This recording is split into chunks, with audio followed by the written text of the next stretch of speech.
एक दिन हमारे यहाँ भी धमकी आ गई। मैं लॉरेंस बिश्नोई गैंग से बोल रहा हूँ। मैंने कहा कि कहाँ मिलोगे बताओ पहले। यह सरकार पूरी तरह से मोदी और शाह की सरकार जो है लॉरेंस बिश्नोई को जो जाट बिरादरी का है उसको जो है पालने का काम कर रहे हैं। ये देश देख रहा है, अगर जितना भागोगे आरोप उतने ही गाढ़े होते जाएंगे। तो सवाल तो है, देखिए आप लॉरेंस बिश्नोई के मामला तो सबसे है ज्वलंत। बाबा सिद्दीकी की वो हत्या करता है और खुलेआम वो चिल्लाता है, वो साबरमती के जेल में बंद है। एक दिन हमारे यहाँ भी धमकी आ गई, नंबर भी हमारे पास, मैंने ट्वीट पर जारी किया था, थाईलैंड और बैंकॉक का नंबर था। मैं लॉरेंस बिश्नोई गैंग से बोल रहा हूँ। मैंने कहा कि कहाँ मिलोगे बताओ पहले।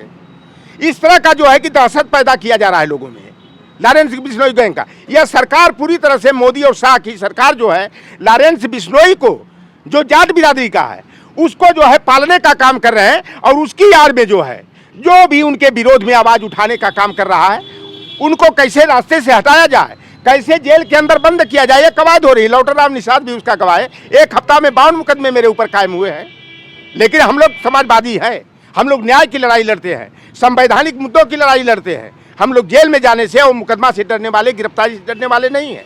ये इसी तरह से कर रहे हैं। जब राहुल गांधी की अफरा तफरी में संसद सदस्यता खत्म करके दूसरे दिन घर से बाहर करा सकते हैं, तो हमारे आपके जैसे ये तो कहिए यूट्यूबर्स भाइयों की जो डिजिटल प्लेटफॉर्म चलाते हैं यूट्यूबर्स हैं, यह इनकी देन है कि आज लोकतंत्र जिंदा है और सरकार तक जो सही बातें हैं किसी न किसी रूप में पहुंच रही है। भले सरकार उसको गंभीरता से न ले, लेकिन मैं आप जैसे लोगों को धन्यवाद देता हूं और अपनी जनता से अपील करता हूं कि आप बड़े चैनल जो हैं, उन चैनलों जो जिस पर अडानी और अंबानी का कब्जा करा दिया गया है, सुभाष चंद्रा जैसे लोगों का नाम सुने होंगे, राज्यसभा के सांसद बन गए भारतीय जनता पार्टी के।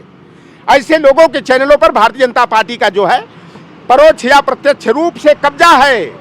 और जनता को जो है यूट्यूबर्स, सोशल मीडिया और डिजिटल प्लेटफॉर्म के अलावा किसी समाचार को देखना न चाहिए और न तो सुनना चाहिए। मतलब लॉरेंस बिश्नोई को सह प्राप्त है पूरी तरह सरकार का। नहीं तो इस तरह बताओ धमकियां आप दे रहा है, तमाम लोगों को धमकियां दे चुका बाबा सिद्दीकी की हत्या के बाद। और सरकार जो है कि क्यों नहीं कार्रवाई कर रही है, उसका इनकाउंटर क्यों नहीं करा रही है, उसको फांसी पर क्यों नहीं चढ़ा रही है। तो यह सरकार पूरी तरह साफ है कि लॉरेंस बिश्नोई को अपने रिश्तेदार की तरह पालने का काम जो है अमित शाह और मोदी जी कर रहे हैं, भारतीय जनता पार्टी कर रही है। ये देश देख रहा है, अगर जितना भागोगे आरोप उतने ही गाढ़े होते जाएंगे। तो इससे बेहतर है कि माननीय प्रधानमंत्री सदन के अंदर इस पर चर्चा कराएं। गौतम अडानी उनकी व्यवस्था उनके कहलाने के लिए विश्व के तीसरे बहुत बड़े धनाढ्य व्यक्ति हैं। इतना बड़ा धनाढ्य व्यक्ति अगर हमारे देश में रहता है और अगर विपक्ष चाहता है कि उस पर चर्चा हो जाए तो क्या परेशानी है? बताइए ना, क्या परेशानी है? चर्चा उनको करानी चाहिए। तो चर्चा कराने के लिए आप नए नए सगुफे ढूंढ ढूंढ के लाते हैं, ये नहीं करा रहे, वो नहीं। ठीक है, आपने 64 रुपए से पेट्रोल 100 रुपए में कर दिया, जनता भरा रही है, मर रही है और भरा रही है। चीनी हो, यूरिया हो, चाय पत्ती हो, माचिस से लेके और जहाज तक कितने गुना ज़्यादा महंगे इस देश में हो गए। पब्लिक है वो तो पागल है, हम लोग पागल हैं, चिल्लाते रहेंगे इसे हवा बकते। लेकिन जब इसी पब्लिक से चुने हुए लोग आपके मंत्री बने हैं, इसी जनता से चुने हुए लोग विपक्ष में बैठे हैं, आपको उस विपक्ष का सम्मान करना चाहिए और गौतम अडानी पर इस सरकार को चर्चा करानी चाहिए। जितना भागेंगे जनता का विश्वास उतना ही कम होता जाएगा इस सरकार पर। जो शंकराचार्यों का काम है वो आपने अपने कंधे पे ले लिया। साधु समाज का अपमान निरंतर आप कर रहे हैं। पहले आप सारे संस्थाओं को आपने अपने अंडर में किया, फिर कॉर्पोरेट जगत को किया। जनता से आप सामने आते नहीं हो, भागते हो, लोकसभा से डरपोक की तरीके से भागते हो, आप मीडिया का जवाब नहीं देते हो। मगर जब आपको मौका मिलता है लोकसभा में आने का, जब तारीखें डेट तय होती है कि लोकसभा का सदन चलेगा, तब आप वहाँ पर कभी कहीं जाके युवाओं से, जो ड्रोन बनाते हैं बच्चे, जो ड्रोन की शिक्षा ले रहे हैं, जो ड्रोन का आविष्कार करते हैं, आप उनसे बात करने चले जाते हैं। आप आज इलाहाबाद चले गए, जिसे आप प्रयागराज के नाम से जाना जाता है, तो आप क्या हैं, देश को बताइए ना।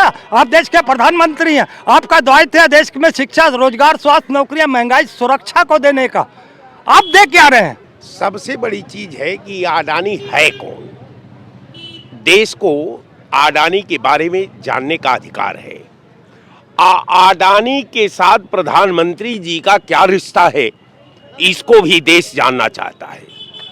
अब सवाल इस बात का है कि जितनी कार्यदायी संस्थाएं हैं, पोर्ट, एयरपोर्ट, रेलवे, दूरसंचार, जितने आप विभाग का नाम याद करेंगे उस पे केवल एक व्यक्ति का नाम का चस्पा है, अडानी।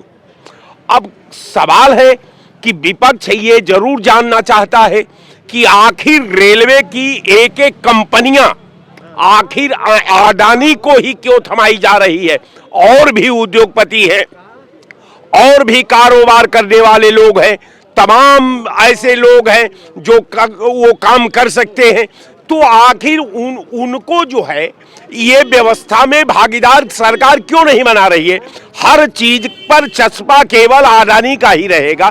तो मैं इसके संदर्भ में आपके चैनल पर ये कह लूं कि जो अडानी का अगर देश की पार्लियामेंट के माध्यम से देश की जनता, देश का आवाम, देश का दलित, देश का शोषित, देश का पीड़ित जो जानना चाहता है कि आखिर ये अडानी है कौन, अडानी का और प्रधानमंत्री जी का रिश्ता क्या है, अडानी के बारे में जब देश जानना चाहता है तो ये सरकार का दायित्व बनता है कि उस रिश्ते का पर्दाफाश करके देश को साहित्य के दर्पण में दे दे, ताकि भारत के लोग ये समझ सकें कि अडानी और सरकार का क्या गठबंधन है, अडानी और प्रधानमंत्री का क्या रिश्ता है, अडानी को आखिर क्यों बार बार जो पीएसओ बेची सरकार की जा रही है वो एक व्यक्ति को दिया जा रहा है। तो सवाल तो है।